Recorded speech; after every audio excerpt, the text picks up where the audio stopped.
미국 백악관이 전 세계를 놀라게 할 중대한 입장을 공식적으로 밝혔습니다. 그린란드를 미국이 인수하는 방안과 관련해 군사력 사용까지 검토 중이라는 내용입니다. 그린란드는 덴마크령이며 미국의 오랜 동맹국 영토입니다. 그럼에도 미국 정부가 공개적으로 군사 옵션을 언급하며 국제사회에 큰 충격을 안겼습니다.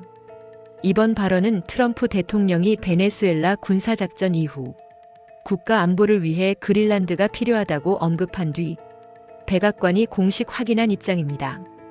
백악관은 그린란드 문제를 미국의 국가 안보와 직결된 최우선 전략 사안으로 규정했습니다. 외교적 수단에만 국한하지 않겠다는 강경한 메시지도 분명히 했습니다. 여기서 잠깐만 부탁드리겠습니다. 지금 화면을 2번 눌러주세요. 구독과 좋아요는 이런 국제 이슈를 계속 깊이 있게 전해드리는데 큰 힘이 됩니다. 그렇다면 미국은 왜 하필 그린란드일까요? 그린란드는 세계에서 가장 큰 섬으로 북극권 핵심 지역에 위치해 있습니다. 미국과 러시아를 잇는 가장 짧은 전략적 거리이자 군사적으로 매우 중요한 요충지입니다. 미사일 조기 경보와 방어 체계를 구축하기에 최적의 위치로 평가돼 왔습니다. 미국은 이미 그린란드에 군사 및 우주 감시 시설을 운영하고 있습니다. 이번 발언은 단순 주둔을 넘어 영토 자체에 대한 통제 의지를 드러낸 것으로 해석됩니다. 이 사안이 더 큰 논란이 되는 이유도 분명합니다. 상대가 적국이 아니라 나토 동맹국이라는 점입니다.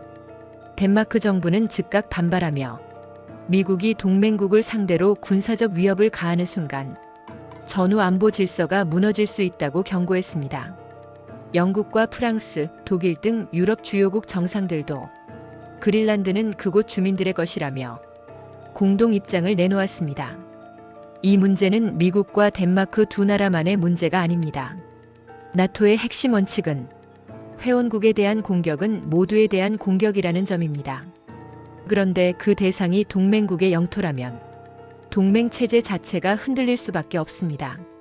그래서 이번 발언은 단순한 외교적 수사를 넘어 국제 질서를 흔드는 신호로 받아들여지고 있습니다. 그린란드 주민들의 시선 역시 중요한 변수입니다. 그린란드는 자치권을 가진 지역으로 주민들과 현지 정치권은 외부 국가에 편입되는 것에 부정적인 입장을 여러 차례 밝혀왔습니다. 이 문제는 군사와 외교를 넘어 주민 자기 결정권의 문제이기도 합니다. 정리해보면 이번 사안은 단순한 땅 문제로 볼 수 없습니다. 미국의 군사 전략과 동맹 질서, 국제법, 북극 패권 경쟁까지 모두 얽혀있는 사안입니다. 앞으로의 시나리오는 여러 갈래로 나뉠 수 있습니다. 외교적 협상으로 마무리될 가능성도 있고 자치 확대라는 방향도 거론되고 있습니다. 하지만 군사 옵션이 공개적으로 언급된 이상 국제사회는 이 문제를 계속 주시할 수밖에 없습니다. 마지막으로 이 질문을 남길 수밖에 없습니다. 강대국의 안보 논리는 어디까지 허용돼야 할까요? 그리고 동맹이라는 이름은 위기 앞에서 얼마나 유효할까요? 여러분의 생각은 어떠신가요? 댓글로 의견 남겨주시면 다음 영상에서 함께 다뤄보겠습니다.